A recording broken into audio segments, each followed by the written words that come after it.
Tout de suite, une nouvelle heure avec REM sur le 98.4 FM. 98.4 FM. Et sur le 3W.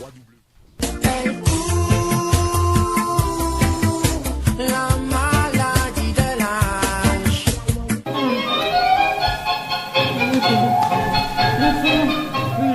Voilà, mon mari a la maladie de Parkinson depuis 15 ans.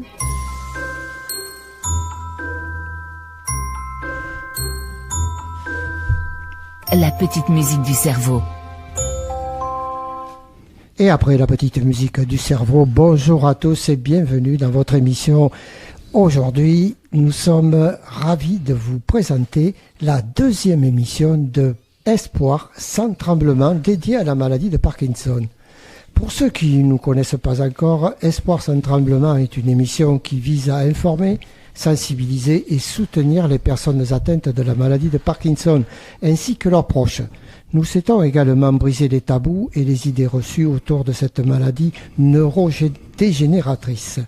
Au programme de cette deuxième édition, des invités exceptionnels, interviews, mais aussi des associations qui œuvrent au quotidien pour améliorer la qualité de vie des personnes atteintes.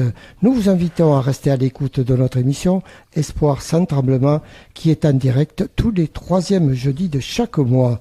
Vous pourrez également retrouver les podcasts de nos émissions sur notre site internet afin de ne manquer aucune intervention précieuse.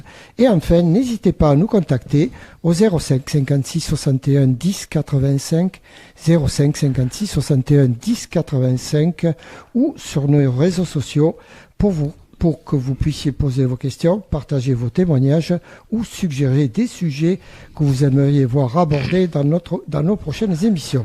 Votre participation est essentielle pour faire avancer la cause de la maladie de Parkinson. Bonjour messieurs. Bonjour Francis, bonjour à vous toutes et à vous tous. Vous êtes bien sur la radio de l'Entre-deux-Mers, fréquence 98.4 ou sur le net. Gérard à l'antenne, mais surtout une chose est importante, nous sommes à votre écoute. Vous nous écoutez, mais le contraire l'est également. Nous sommes à votre écoute. La présentation qu'a fait Francis est suffisamment éloquente, il n'y a plus rien à rajouter. C'est une émission hors norme, c'est une émission qui se veut positive, qui se veut décalée par rapport, nous ne sommes pas là pour nous alarmer, nous ne sommes pas là pour être tristes et pour donner des recettes. Nous sommes là seulement pour vous être à votre écoute et vous apporter cet assaisonnement qu'il manque à votre traitement. Mon petit Olivier. Bonjour Gérard, bonjour Francis, bonjour à tous. Ravi de vous retrouver pour cette deuxième émission. Donc aujourd'hui c'est une émission assez riche parce qu'on a quand même beaucoup d'invités. L'ordre du jour est assez dense.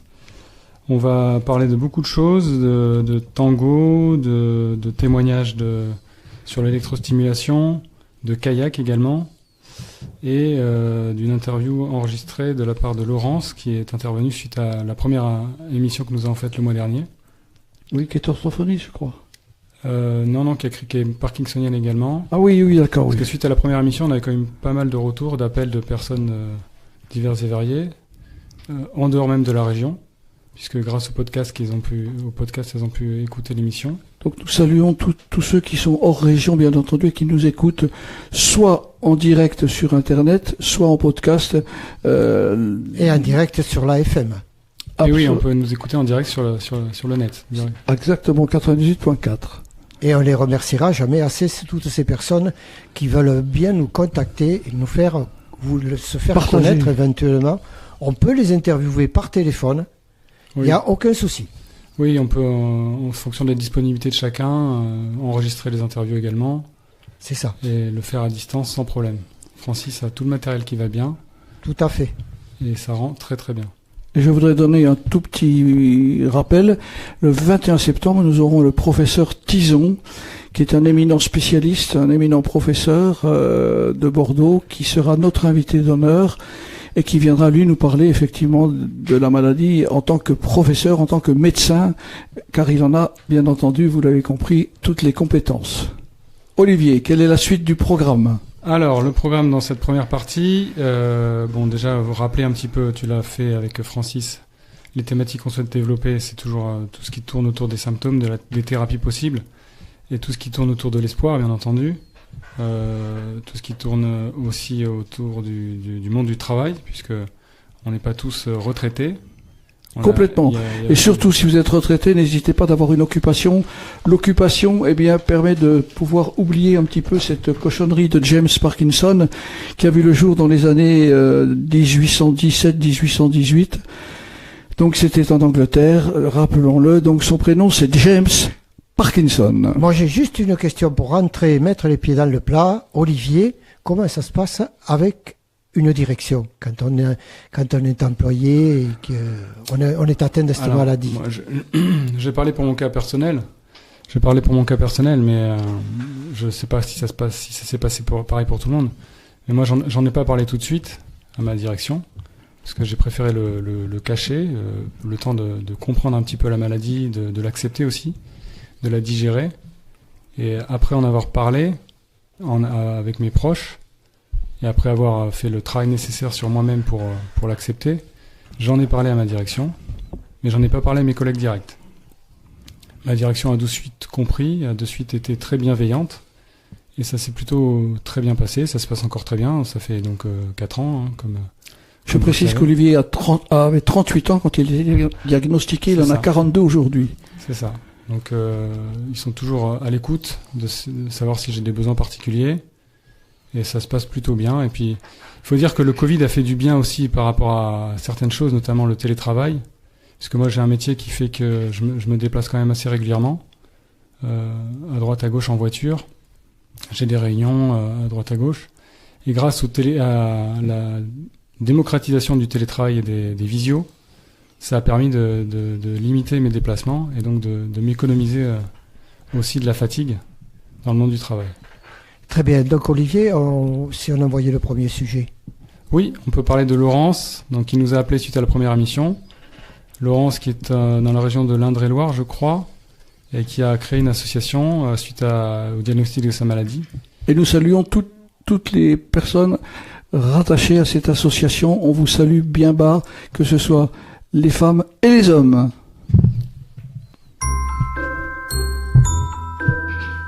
Dans la continuité de nos témoignages, ce matin, je suis avec Laurence. Bonjour Laurence. Bonjour. Alors Laurence, vous avez une association, vous avez créé une association et vous êtes également atteinte de la maladie de Parkinson.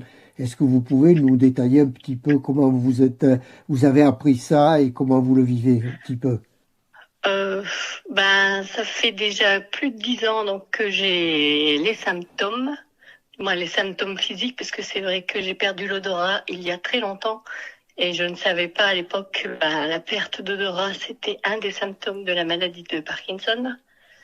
Donc, et on m'a diagnostiqué, donc j'ai eu les premiers symptômes en 2012, diagnostiqué en 2015 et j'ai subi donc une neurostimulation en 2022.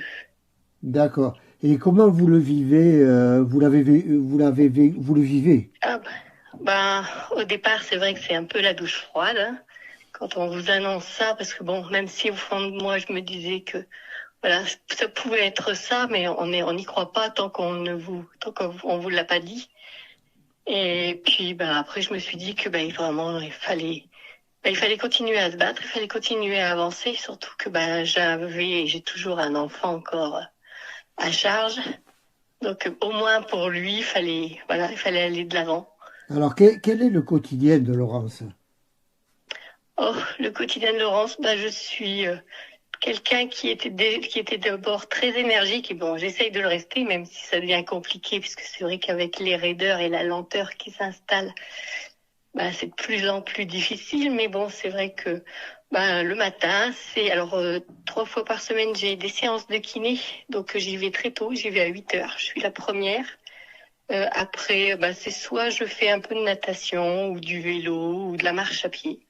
C'est vrai que j'essaye de toujours être en activité pour essayer de contrer ce sacré Parkinson. Alors, vous êtes, comme vous dites, en activité, d'où la création de votre association. C'est ça, oui. Oui, parce que bon, c'est vrai, comme je disais, on a un peu la double peine quand on vous annonce qu'on a Parkinson. Souvent, on vous dit, vous pouvez plus travailler. Moi, mon employeur m'a mis facilement en arrêt maladie. Et puis, ils m'ont jamais proposé un autre poste adapté. Alors bon, comme je dis, c'est rester à la maison dans un fauteuil, c'était pas du tout mon truc. Donc j'ai décidé de créer mon association puisque bon, j'habite dans le sud. Il n'y a rien dans le sud des Deux-Sèvres, il faut aller soit sur Niort, soit sur Melle. Donc c'est au minimum une demi-heure de route. Donc j'ai dit pourquoi pas y faire quelque chose. Alors au départ, c'était pour les aidants et les aider aussi. Mais c'est vrai parce qu'on sait que quand on est atteint de la maladie de Parkinson, bon nous on vit la maladie, mais les gens autour de nous. Ben oui, il y a la double peine.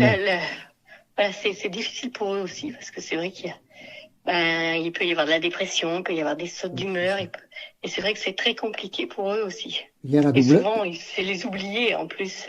Oui, il y a la double peine. C'est une double peine. Ah oui, c'est ça exactement.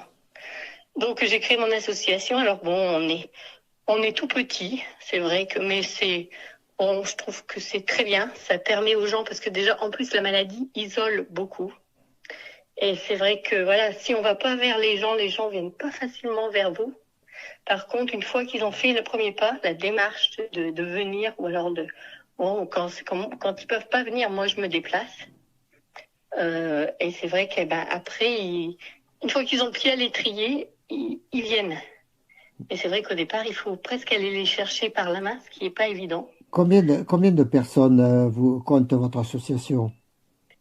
C'est variable parce que bon, je tiens des permanences donc une fois par mois à la mairie de Chizé. Et donc on reçoit ça peut être entre 10, 15, 20 personnes, ça dépend. Alors il peut y avoir des malades, des aidants. Il y a des professionnels aussi qui viennent des fois. Là, il y a pas longtemps, on a une dame qui venait qui fait partie de l'ADMR. Et donc qui est venue parce que justement elle s'occupe de personnes qui ont la maladie de Parkinson. Puis elle disait qu'elle voulait savoir un peu connaître peut-être un peu plus la maladie parce qu'elle disait que ils ont bien des formations, mais les formations tout qu'on fait c'est du théorique.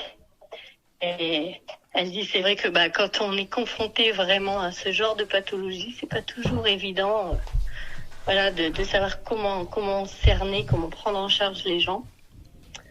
Et puis c'est vrai qu'en plus ce qui a été déjà dit dans une émission précédente, c'est vrai qu'il n'y a pas de Parkinsoniens pareil.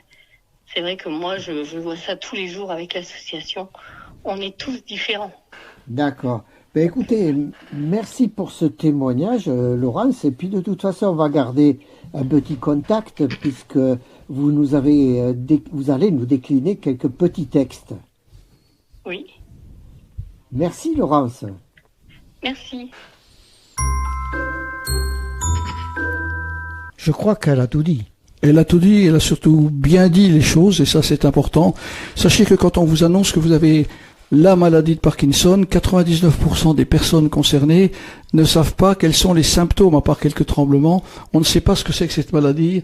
On ne connaît pas, bien entendu, ni les origines, ni le pourquoi du comment. Donc, restons positifs. Nous voudrions saluer, bien entendu, Laurence et son idée de créer une association. Nous la soutiendrons tout le temps. Vous pouvez compter sur nous, Laurence, et vos adhérents pour être à votre écoute et participer, bien entendu, à notre émission et participer à l'évolution de la recherche et de vous donner, bien entendu, toutes les dernières nouvelles de la recherche dans tous les thèmes que nous évoquerons, bien entendu, ici dans cette émission, chaque troisième jeudi de chaque mois à 14h en direct. Mon petit Olivier. On va passer à une petite pause musicale, mais je tenais juste à préciser que Laurence était des Deux-Sèvres et pas de l'Indre-et-Loire, comme je m'étais trompé tout à l'heure. Les Deux-Sèvres, capitale du fromage. J'espère que les biquettes n'auront pas la tremblote, parce que c'est pas du lait qu'elles vont donner, mais du yaourt. Une première chanson, coupure musicale, Gérard Blanc. Une autre histoire qui a été choisie par toute l'équipe de la radio. L'intérêt, c'est de vous faire écouter des chanteurs, des chanteuses que l'on n'a pas toujours l'habitude d'entendre parce qu'ils sont un petit peu dans des oubliettes et c'est bien dommage. Allez, Gérard Blanc, une autre histoire.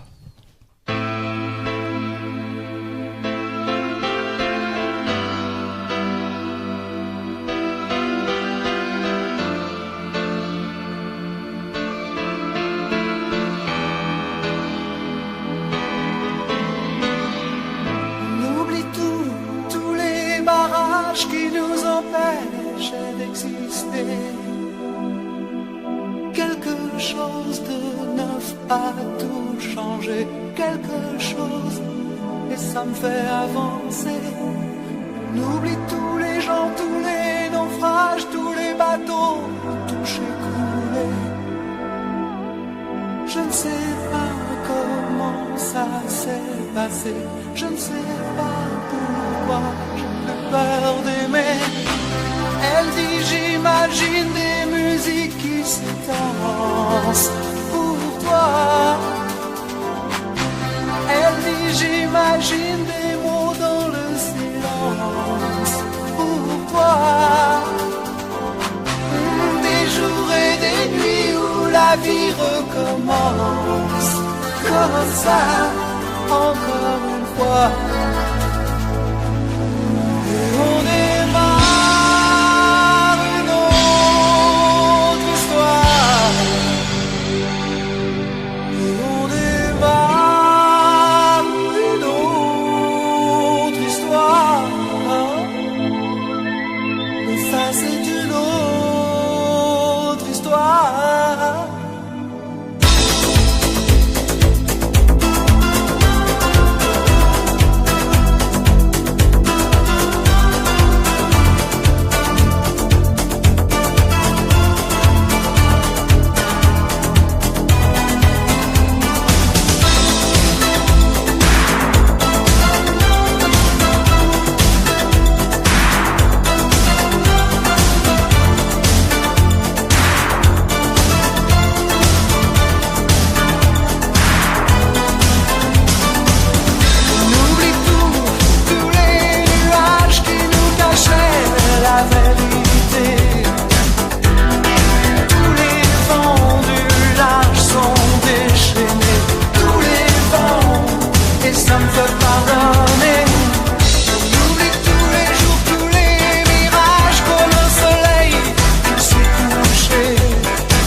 Vous êtes bien sur la bonne fréquence 98.4, la radio de l'Entre-deux-Mers, une des plus belles régions du département 33, qui se situe en plein centre de cette région.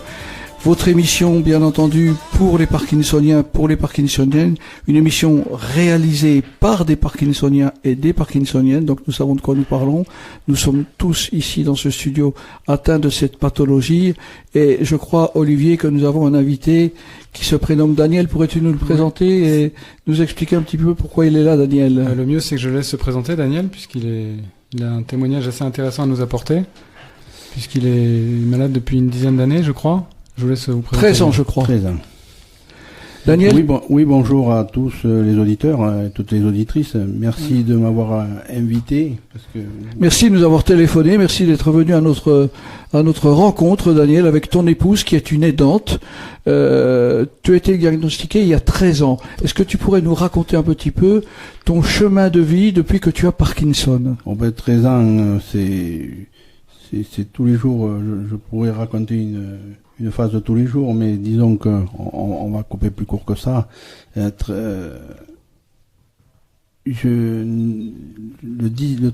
3 avril 2010, je me suis levé comme d'habitude et rien ne m'a laissé présager qu'à midi moins 10, midi 10, je sais pas. On passe par le sous-sol chez moi pour se laver les mains et se quitter les chaussures. Et ma main n'est pas montée au lavabo. Voilà. Et ça a commencé comme ça. Vous aviez quel âge? Pardon? Vous aviez quel âge? 54 ans. 54 ans. Et j'ai monté l'escalier, je me suis mis à table et ma main ne marchait pas, le bras ne marchait pas, voilà. Et ma femme, ma compagne qui est ici, m'a dit qu'est-ce qu'il y a? Ben, j'ai un bras qui ne marche plus. Elle a pensé comme elle a travaillé dans les services médicaux avant, que j'avais fait un AVC, et puis c'était pas du tout ça, puisque l'après-midi elle m'a porté chez le médecin et il m'a dit je sais ce que t'as, mais moi je ne peux rien faire. C'est la maladie de Parkinson. Voilà. Faut s'adresser à un neurologue. Et 4 mois de délai, voilà, pour avoir un neurologue. Combien? 4 mois de délai au départ. 4 mois de délai, donc sans traitement? Sans traitement. Alors, par des connaissances de ma compagne, toujours pareil, ça a été plus court. Un mois et demi après, j'avais un neurologue qui s'est occupé de moi, voilà. Donc tu as été consulté un neurologue qui t'a fait des tests et qui t'a confirmé que tu étais atteint de cette pathologie. Tout à fait, voilà.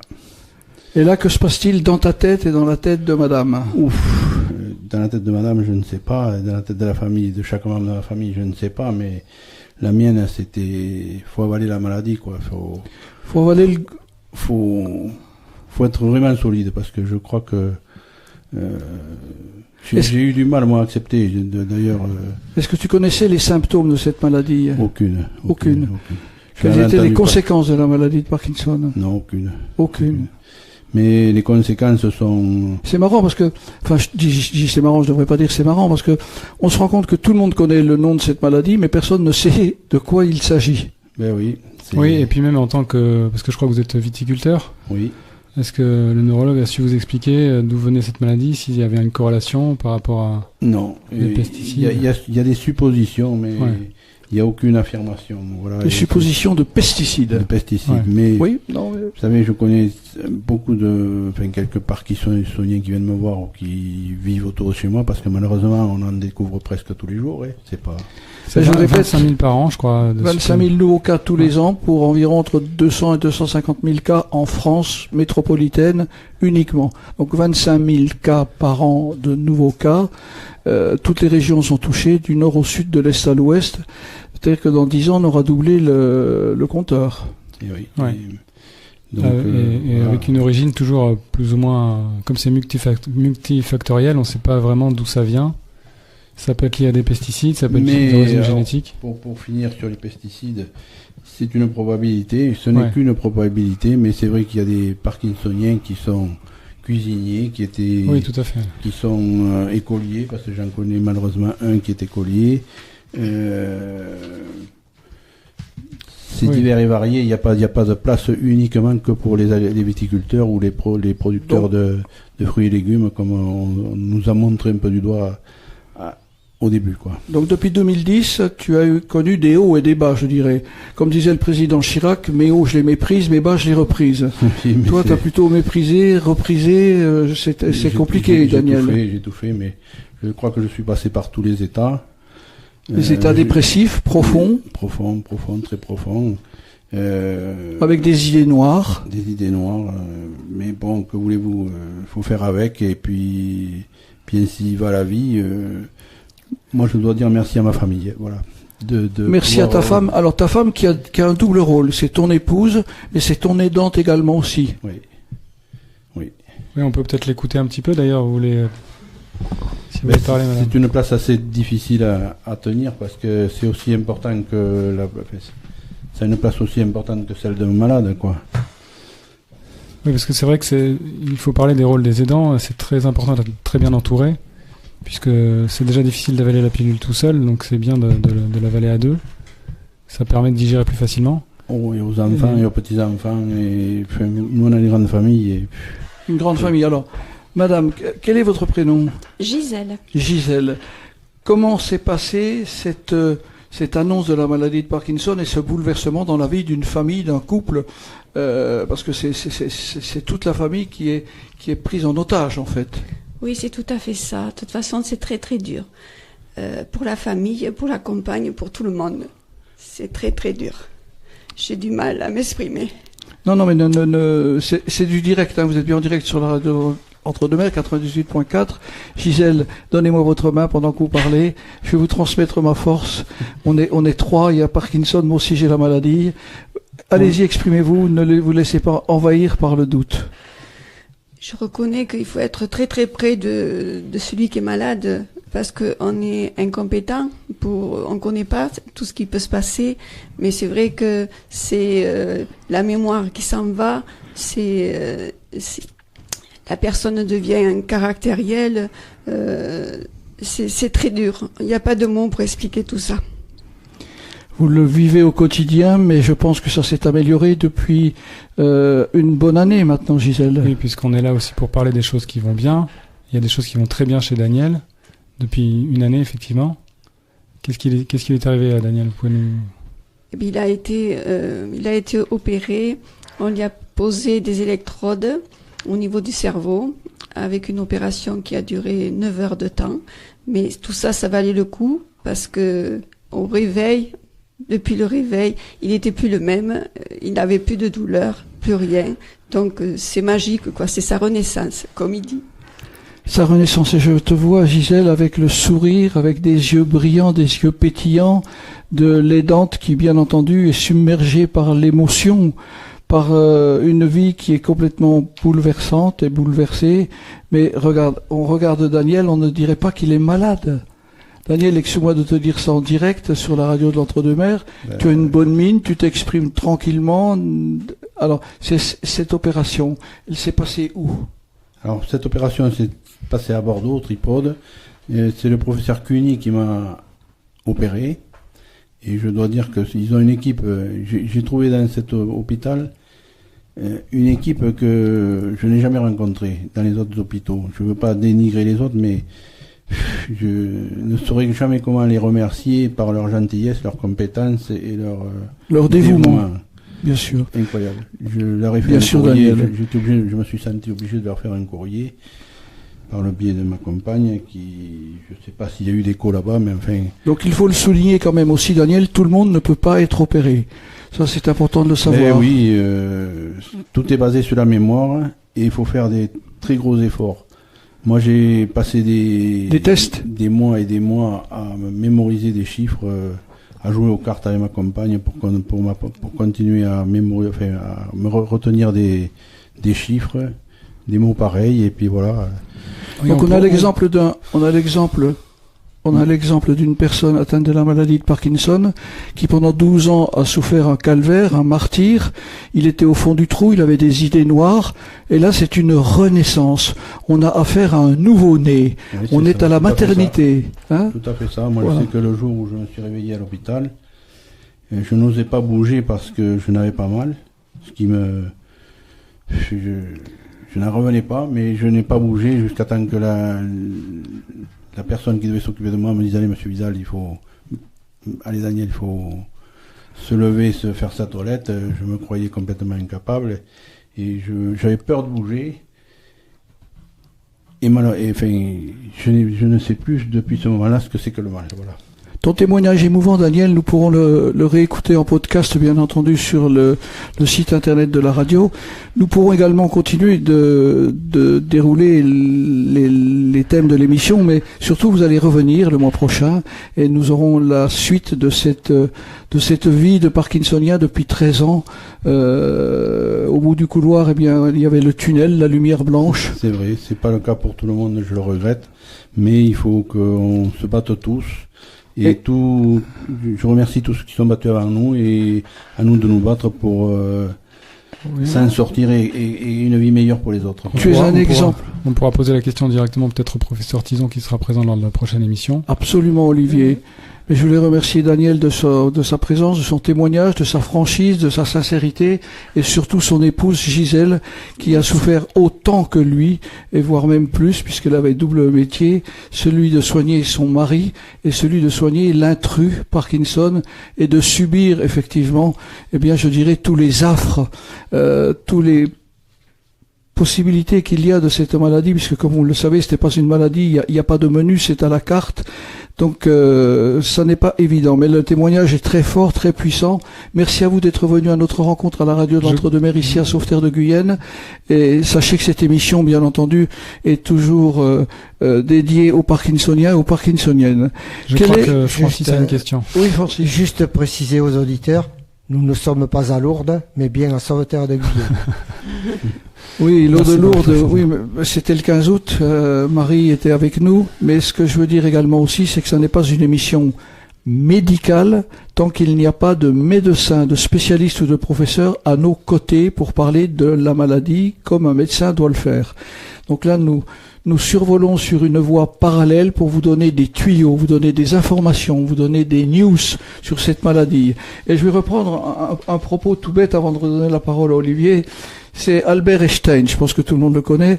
Eh bien, il explique dans une petite phrase qui veut dire il a appris d'hier, il en vit aujourd'hui et il espère pour demain.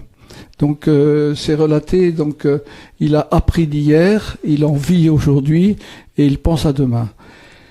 Ne baissez pas les bras, je m'adresse à tous ceux qui sont malades, à tous ceux qui ont cette maladie, qu'ils soient isolés, ne restez pas isolés, bougez, gigotez, trouvez-vous une occupation, prenez un tournevis, faites n'importe quoi, mais faites gamberger également votre esprit, ça c'est important. Daniel nous disait tout à l'heure hors antenne qu'il écrivait, il écrivait beaucoup. Si vous ne pouvez pas écrire parce que votre écriture et les pattes de mouche, enregistrez, parlez, laissez une trace de ce que vous vivez. Venez nous parler. Venez nous parler, c'est la radio. Et appelez-nous au 05 56 61 10 85 ou allez également sur nos réseaux sociaux. La radio de l'Entre-deux-Mers, une radio pas comme les autres, une radio intelligente, une radio faite pour ses auditeurs. Une radio du territoire. Du territoire. Du territoire. Merci, Monsieur le Président. C'est Francis Firpad que vous entendez avec sa voix juvénile, l'éternel jeune homme de cette station de radio. Olivier, je te laisse la parole pour la suite du programme. Ce qui était important de dire aussi, c'est que c'est quand même la deuxième maladie neuroévolutive en France et même dans le monde, je crois. Et elle est finalement très peu connue puisqu'elle est elle est souvent, il y a souvent des clichés par rapport à cette maladie où on pense que c'est une maladie entre guillemets de personnes âgées, de vieux. Du coup, on s'y intéresse moins. Ah, il y a quand même un appel au don tout récemment sur quelques chaînes de télévision en publicité pour la maladie de Parkinson. Oui, mais c'est vrai que c'est important d'en parler. C'est aussi pour ça qu'on existe. C'est pour justement apporter des témoignages différents, voilà, comme celui de Daniel, comme celui de Laurence, comme ceux du mois dernier. Je tiens à rappeler que quand même que Radio Entre-deux-Mers est très fière d'avoir une émission pareille. Oui. Et parce que je pense que c'est unique en France. Oui, oui. Unique en France. À notre connaissance, on n'a pas eu. Il n'y en a pas d'autres. Non, il n'y a pas d'autres émissions mensuelles traitant du sujet de cette maladie, tout en étant heureux, tout en étant plein de bonne humeur, plein d'entrain, plein de joie dans le cœur. Parce on va mettre le feu. On va mettre le feu. D'ailleurs, il y en a un qui attend dans sa caravane. N'est-ce pas? Comment s'appelle-t-il? Kenji Girac. Kenji Girac qui va nous mettre le feu. Allez, c'est parti pour les Parkinsoniennes, les Parkinsoniens. Le feu. Allez, en avant. 1, 2, 3, c'est parti. Programme, mon petit Olivier. Alors, la suite du programme. Rebonjour à tous. On va être à la rencontre d'une nouvelle activité qui est le tango, avec la présence de Cécile, c'est ça? Oui, bonjour. Et là, donc, professeur de tango. Et Jean-Michel, qui est donc, lui, adepte de la pratique du tango. Donc on va déjà expliquer un petit peu ce que c'est que le tango. Donc pour ça, j'ai laissé la place à une professionnelle du tango. Précisons que Jean-Michel est atteint de la maladie de Parkinson depuis combien de temps? 8 ans. 8 ans. Tu as quel âge, Jean-Michel? 66 ans. 56 ans. 66. 66. Donc 58, 66. Oui. 8 ans. Très bien. Comment ça se passe? Ça se passe bien. Ça se passe bien. Pour l'instant, je tiens. J'avais le moral. Et puis, je fais beaucoup d'activités. Donc, je pense surtout à ce que j'ai besoin de faire, mais pas forcément à ce qui m'arrive. D'accord, ça c'est très bien. Olivier? Oui, donc en fait, le tango, qui est une pratique sportive, une danse, qui a des bienfaits sur l'évolution de la maladie, sur les aspects cognitifs, je crois. Oui. Notamment. Donc... oui, alors particulièrement postural et équilibre. Ouais. Ça, on va dire sur le côté moteur, ça va être postural et équilibre, et après il y a toute la partie sociale, la partie bien-être. Donc on joue vraiment sur les deux plans en permanence. Et pourquoi le tango plus qu'une autre danse? Alors, il y a plusieurs études qui ont été menées un peu partout dans le monde, et il semblerait que le tango argentin, on est bien d'accord. Oui, du fait d'être une danse qui marchait.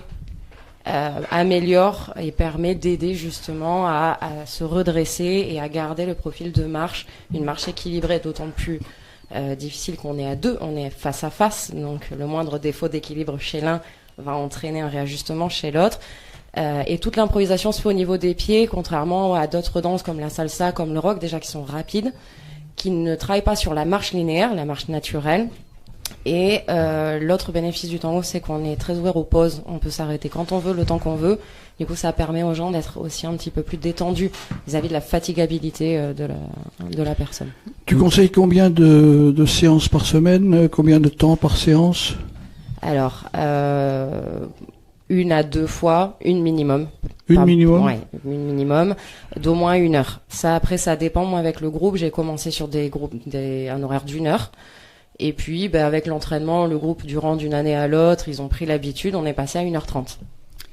Et à passer 1h30 de pratique, là, on sent la fatigue. Il vaut mieux arrêter, ça sert plus à rien. Et Jean-Michel, toi, tu as pu constater des améliorations sur la pratique depuis que tu as commencé? Ça fait combien de temps que tu en fais? Alors moi, ça fait 5 ans depuis le commencement du début de l'expérience.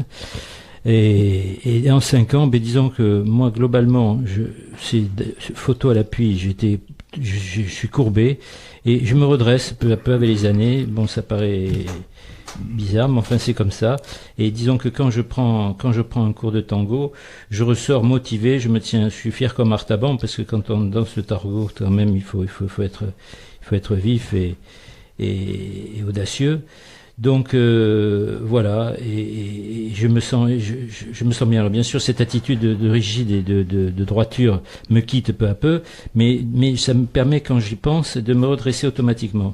Et à ce sujet, j'ai une expérience dont je peux faire le témoin, c'est que le principe du tango, pour moi, ça me bouscule. Il faut aller rapidement sur l'avant, rapidement sur l'arrière, sur les côtés. Il faut accélérer, il faut ralentir, il faut marcher doucement, donc il y a beaucoup de soubresauts et ce que j'ai constaté, c'est que quand je prenais le tram, quand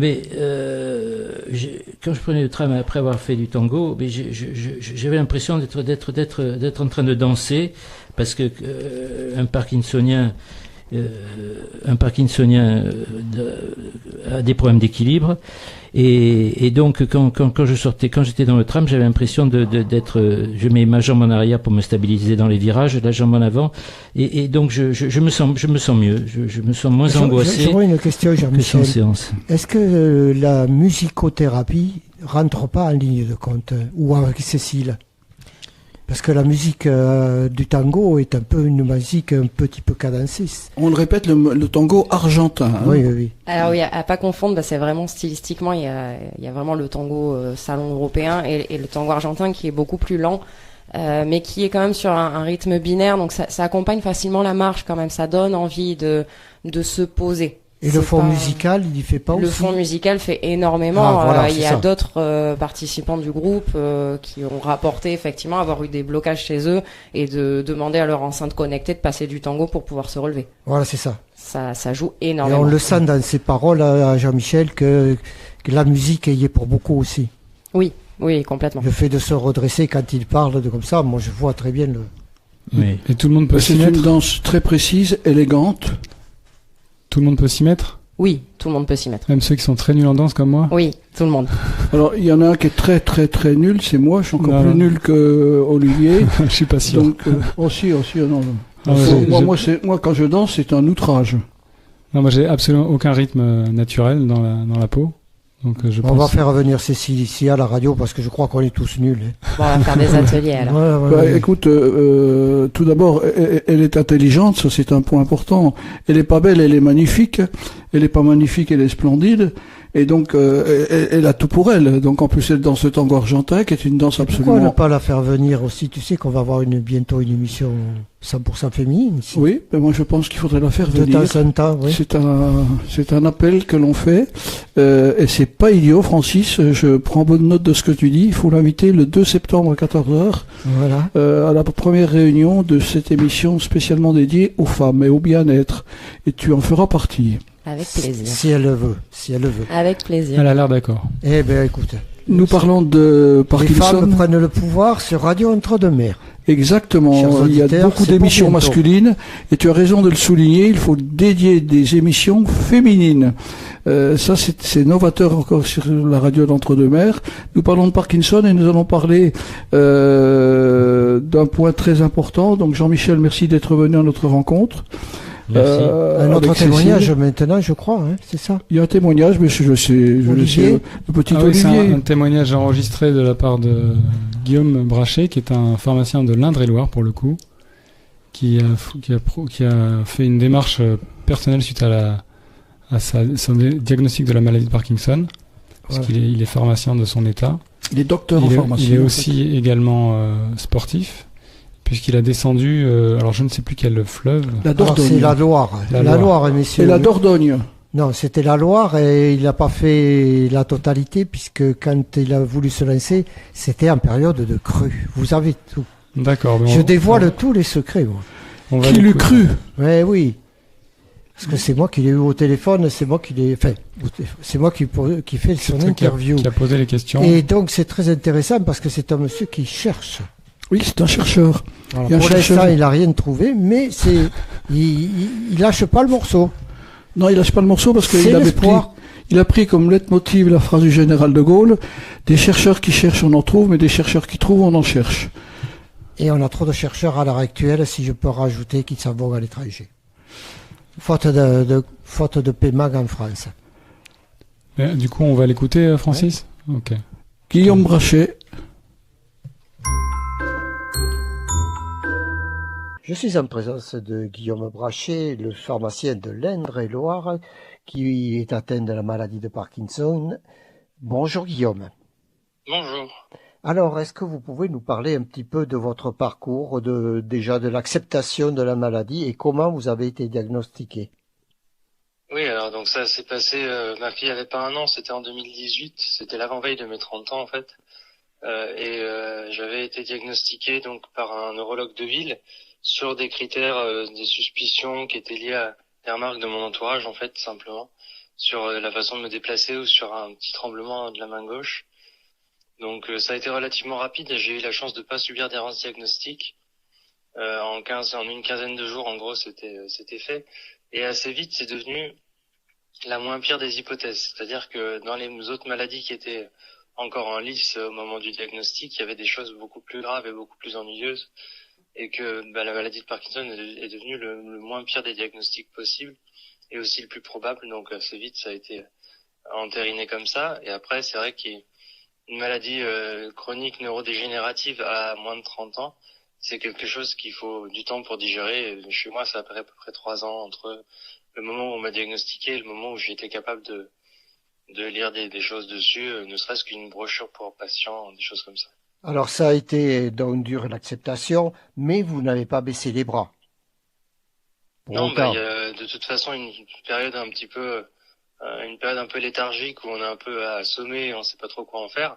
Et puis assez vite, il y a effectivement les recommandations, on va dire d'hygiène de vie qui sont à mettre en place, qui font que on va se mettre à bouger, à faire des choses, et puis surtout à essayer de pas penser à autre chose, mais enfin en tout cas de transformer ça en quelque chose de constructif.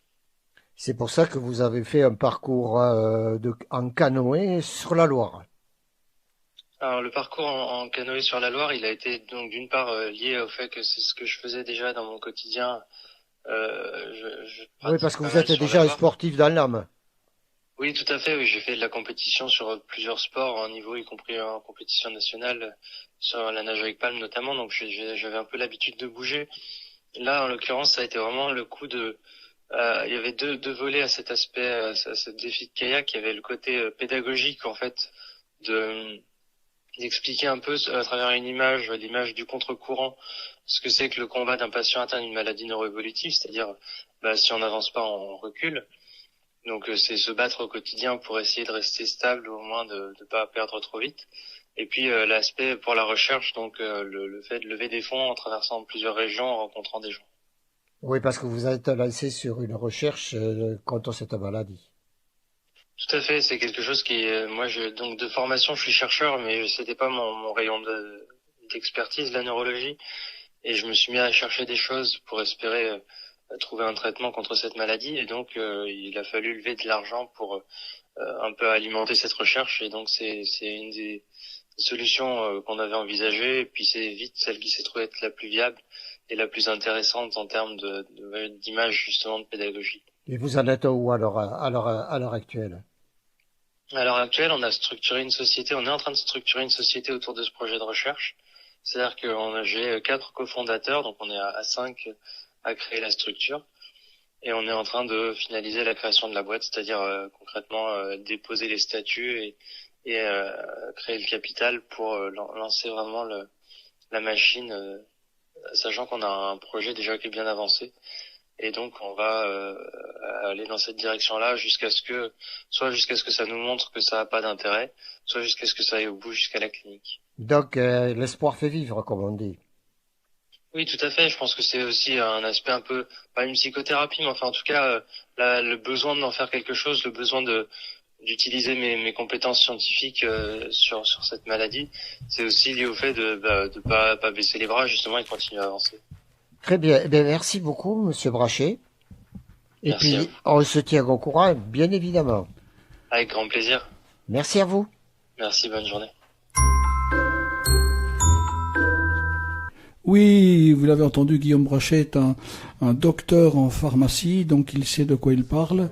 Il est très jeune, lui également, puisqu'il est diagnostiqué avant sa 30e année. Donc, émission pour les Parkinsoniens, pour les Parkinsoniennes, par des Parkinsoniens et par des Parkinsoniennes. J'ai une question auprès de Francis. Juste, il y a une pause qui est prévue ou on Oui, a encore le temps de parler avec... il y a une pause musicale, on peut la faire de suite. On peut la faire comme ça, après on revient sur le tango parce qu'on... Tout à fait. On n'a pas encore tout dit. On est qu'à moitié chemin face à l'Argentine. On vient juste de décoller là. Allez, on y va. Lorraine, Tatou, 8.4 sur la région de Bordeaux et ses environs. Et sur Internet, nous voudrions saluer tous ceux qui sont atteints comme nous par une maladie neurodégénérative. Et nous sommes conscients de l'intérêt que vous nous apportez et nous sommes à votre écoute. Francis, peux-tu nous redonner le numéro de téléphone, s'il te plaît, de cette merveilleuse radio qui a osé élaborer, fabriquer de toutes pièces et accoucher d'une émission de radio traitant de sujets sensibles, traitant de sujets tabous.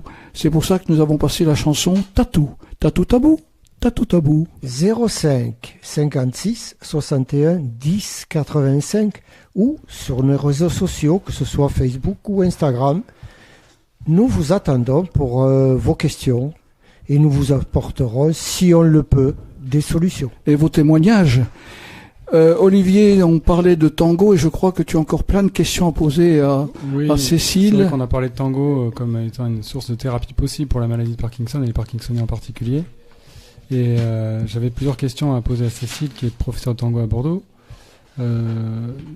Est-ce qu'on a tout dit tout à l'heure sur la maladie et sur les bénéfices possibles de cette pratique ? Alors non, il faudrait des heures de programme pour en parler. Les bénéfices, oui, on les a un petit peu évoqués et il faut voir avec l'évolution du temps, mais globalement et par retour des participants, il y a des bénéfices réels, mais il y a des bénéfices dont on n'a pas parlé, qui sont le bien-être, et particulièrement moi, ce qui me tient à cœur, c'est de pouvoir proposer... Bien sur la radio de l'Entre-deux-Mers 98.4, toute une équipe autour d'une émission qui se mobilise, et je vais laisser la parole finale à notre petit Olivier. Olivier Fourcade, tu vas prendre la parole et puis je vais te laisser terminer l'émission tranquillement. Il reste une poignée de minutes. Je te laisse le soin de terminer cette bien belle émission et ces partages que nous avons faits avec des témoignages poignants, des témoignages émouvants, des témoignages vrais. Ils sont tous contrôlés, rassurez-vous. Il n'y a pas de faux. Tout est juste, tout est vrai, tout est dit. 98.4, la radio d'Entre-deux-Mers, la radio qui ose, la radio qui bouge, la radio qui avance, la radio qui va plus loin, avec vous, grâce à vous. Et dans quelques minutes, le podcast. N'oubliez pas, si vous voulez réécouter l'émission, sur le site re2m.org. Merci à tous, merci Gérard, merci Francis. Je voulais aussi remercier tous nos invités qu'on a pu recevoir aujourd'hui, aussi bien en différé qu'en direct. Que ce soit Laurence, que ce soit... Guillaume Brachet, Daniel... Son épouse, Jean-Michel et Cécile.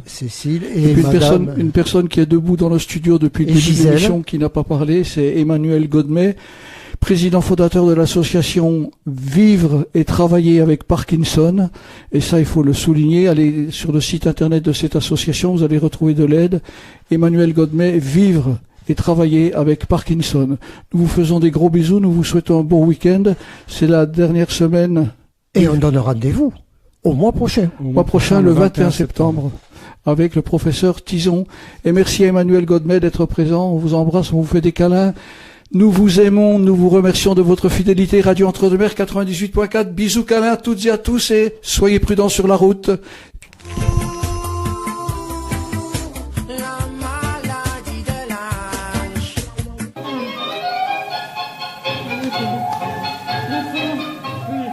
Voilà, mon mari a la maladie de Parkinson depuis 15 ans.